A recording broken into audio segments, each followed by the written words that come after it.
Баршаларыңызға ассалаумалейкум. Бүгінгі видеоның тақырыбы намаздағы ракат деген не? Таң намазы мысалында түсіндірейін. Таң намазының 2 ракат сүннеті, 2 ракат парызы болады. 2 ракат сүннетте бірінші ракаты ниеттен басталады.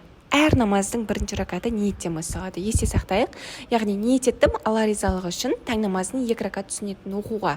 Одан кейін Фатиха, қосымша сүре оқисыз, рукухқа барасыз. Рукух деген қолды тізеге тигізіп, Субхана роббияль азим деп 3 рет айтатын кез.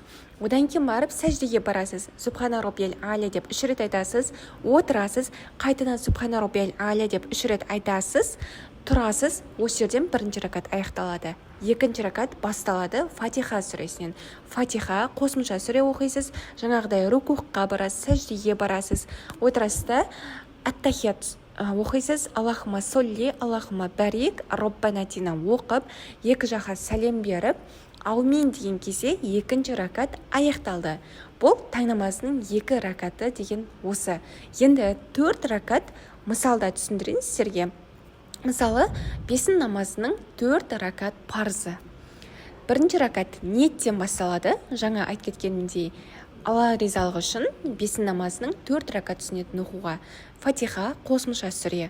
Одан кейін рукухқа барады, сәждеге барады, Субхана роббияль аля деп 3 рет айтады. Одан кейін барып отырады, қайдан Субхана роббияль аля деп 3 рет айтады, тұрады, бірінші ракат аяқталды. Екінші ракат Фатиха сүресінен басталады. Фатиха, қосымша сүре, жаңағыдай рукух, сәждеге барғанда Субхана роббияль аля деп 3 рет айтады, отырады, Субхана роббияль аля деп 3 рет айтады, отырып, ат-тахият сүресін оқиды.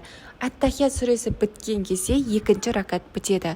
Үшінші ракатқа кетеді. Үшінші ракатта Фатиха сүресін оқиды. Ол кезде қосымша сүре оқылмайды, өйткені парыз болғандықтан.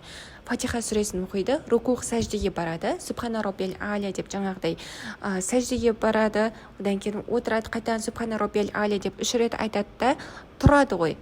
Тұрып, Фатиха сүресін бастайды. Уже 4-ші ракатқа кетті.